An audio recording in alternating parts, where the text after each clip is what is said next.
Sana maramdaman mo yung presensya ko. Dahil ikaw yung taong walang presyo pero may halaga.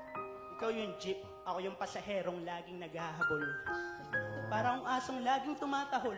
Ikaw yung jeep na kapag napuno na ay iiwan na lang ako bigla.